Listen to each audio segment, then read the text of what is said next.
I never imagined that walking into my own house could make me feel like an intruder. It was a chilly Thursday afternoon when I returned from a business trip, suitcase in hand, my heels clicking against the marble tiles of the foyer. But before I could even set down my bag, I heard a sharp voice behind me. "Hey! Who do you think you are? You can't just walk in here." It was Melissa, my brother's wife, my ever-entitled sister-in-law. She stood at the bottom of the staircase, her arms crossed, her perfectly manicured eyebrow raised in disdain. "This is my home," I said calmly, but my voice carried the edge of a woman who'd had enough of Melissa's theatrics. She scoffed. "Not anymore. My husband and I live here now, and you are not welcome. So grab your stuff and leave." Her words hit like icy water. It wasn't just the rudeness, it was the confidence. She actually believed she had the right to kick me out. I looked around the foyer, the family portraits, the antique mirror, the scent of fresh lilies from the hallway table, and something in me tightened. Melissa had no idea. She didn't know whose name was on the deed. I almost smiled. Because if she thought she was going to push me out, she was in for a surprise. Melissa didn't just tell me to leave, she followed me into the living room like a warden escorting an inmate. "Honestly, I don't know what you were thinking, showing up here unannounced," she said, her voice dripping with faux sympathy. "We've been trying to make this place our own. And, you being here? It's just awkward." I set my suitcase down and straightened up, meeting her glare with an icy calm. "Melissa, I've lived here for years. This is still my home." Her laugh was sharp and ugly. "Was your home? But since your father passed, things have changed. My husband is the rightful heir now, and we don't need random people lingering around, making things uncomfortable." Random people. That's what I was to her now. She kept going, completely oblivious to the storm she was brewing. "I mean, you don't even have a stable job, do you? Always traveling, always busy. No wonder Dad didn't leave you anything." My jaw tightened, but I stayed silent. I'd learned long ago that silence unnerved people more than shouting ever could.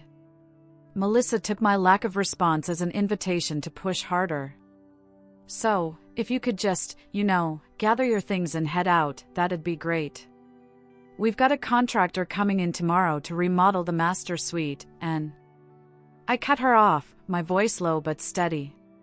"Melissa, you have no idea what you're talking about." Her smirk widened. "Oh, I think I do." No, she didn't. And when I showed her the truth, her smug little world was going to crumble. Melissa strutted around the living room like she owned the air I was breathing. She picked up one of the silver picture frames from the mantel, the one with my parents and me at my college graduation, and set it face down without even looking at me. She said casually, "it's not your fault, really. Some people just aren't meant to hold on to nice things. You've always been flighty. Not exactly the settle down and own a home type." Her words were knives wrapped in sugar. "Melissa," I said slowly, "why are you in such a rush to get rid of me?" She didn't miss a beat. "Because my husband and I have plans. Big plans. We're going to turn this house into something beautiful, and frankly, your presence is just clutter." Clutter. My chest burned, but I kept my face neutral. I'd give her nothing.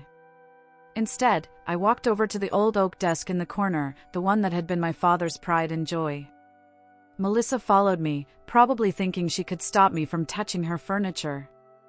I opened the middle drawer, reached under a stack of letters, and felt the cool edge of a thick envelope. The one I'd left there for safekeeping. Melissa tilted her head. "What's that? Another bill you can't pay?"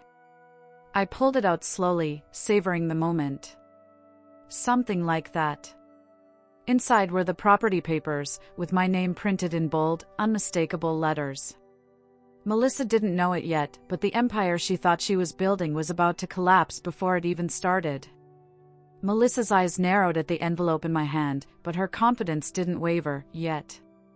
What's that supposed to be? A goodbye letter? Because if it is, you can just leave it on the counter and...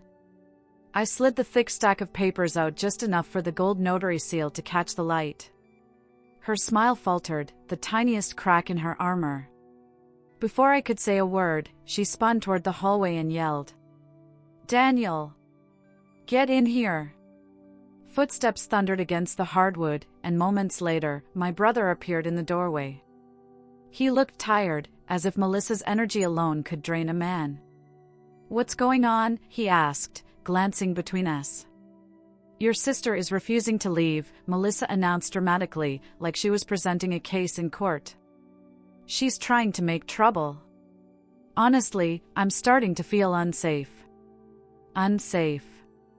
That word hit me like a punch. The way she twisted the truth without even blinking was impressive in a sick way. Daniel sighed, rubbing his temples. "Look, maybe it's best if you just..." "No," I cut in sharply, holding up the papers. "Before either of you say another word, you should see this." Melissa laughed, but it sounded more nervous now. "What, your old lease agreement? Please." I handed the documents directly to Daniel. He hesitated, then began reading. His eyebrows drew together almost immediately. Melissa noticed the change in his expression and stepped closer, trying to peek over his shoulder. "What is it? What's it say?" Daniel didn't answer right away, because the truth was sinking in. He knew these papers weren't just legal jargon. They were ownership deeds. And the name on them wasn't his. Daniel's lips moved, but no words came out at first. He read the top page again, slower this time, like maybe the letters would rearrange into something that made more sense. Finally, he looked up at me. "This says, you own the house." Melissa barked out a laugh, sharp and incredulous. "That's ridiculous. She's bluffing. Who would give her a house like this?" My gaze stayed steady on her. "Dad. 2 years before he passed, he signed it over to me. Said he wanted at least one part of the family to be safe from greed." Daniel's head jerked slightly at the word greed. Melissa's lips parted, but for once, no sound came out. "You're lying," she said finally, though her voice lacked the venom it had before. I reached into the envelope again and pulled out the original letter Dad had written me, his neat handwriting a stark contrast to the chaos in the room. I handed it to Daniel. "Read it out loud," I told him. He hesitated, glancing at Melissa, then began. "To my daughter, by the time you read this, you'll know the truth. This house is yours. I trust you to protect it, and yourself, from anyone who would try to take what is not theirs." Melissa's face went pale. She stepped back a fraction, like the words were physical blows. Daniel set the letter down slowly. "Melissa, she's telling the truth." The silence that followed was heavy. Melissa's eyes darted between us, searching for a way out. Then, in a voice barely above a whisper, she said, "So, what now?" I leaned against the counter, letting the power of the moment settle. "Now? You pack. And you leave. Just like you told me to." Melissa's mouth opened like she might argue, but she caught the look in my eyes and froze. "This isn't over," she muttered, but it was more for herself than for me. "Oh, it's very much over," I replied, walking to the front door and holding it wide. "You told me to leave. Funny thing is, this is my house. So I'll be staying. You won't." Daniel stood still for a moment, torn between his wife's glare and the reality of the documents on the table. "Melissa, we can't fight this," he said quietly. "We need to go." Her cheeks flushed crimson, but she started moving, grabbing bags, shoving clothes inside with jerky, angry motions. Every zip of a suitcase was like a small victory drumbeat in my ears. From the doorway, I watched her drag the first case toward the driveway. She didn't look back.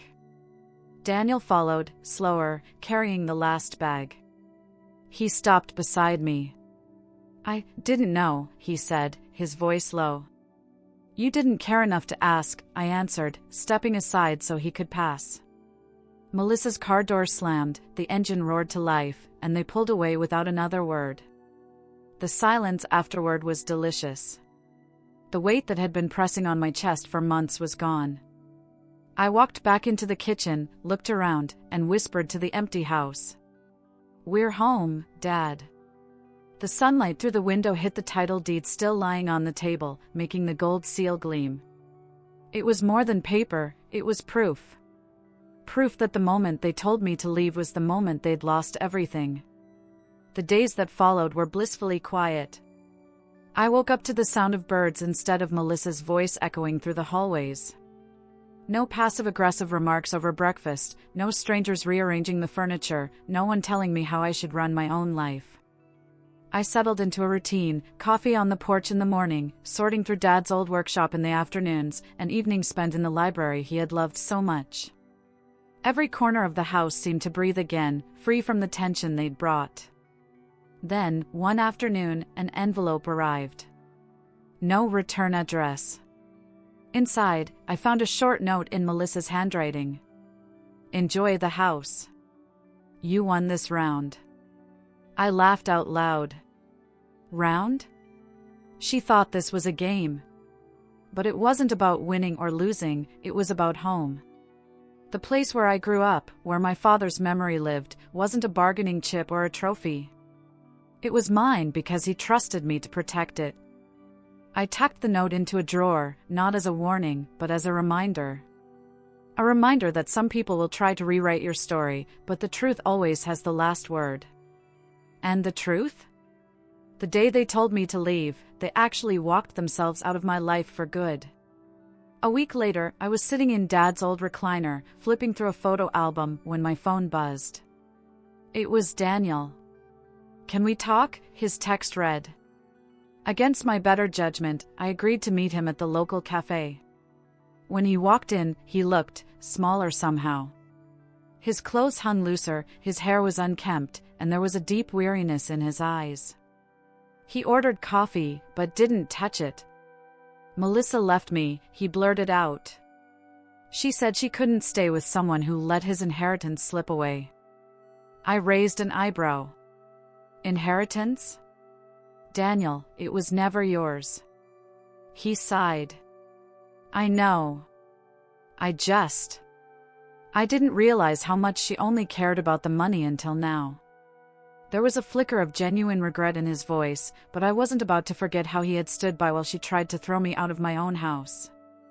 Daniel, I said calmly, Dad didn't give me the house to spite you. He gave it to me because he knew I'd keep it in the family.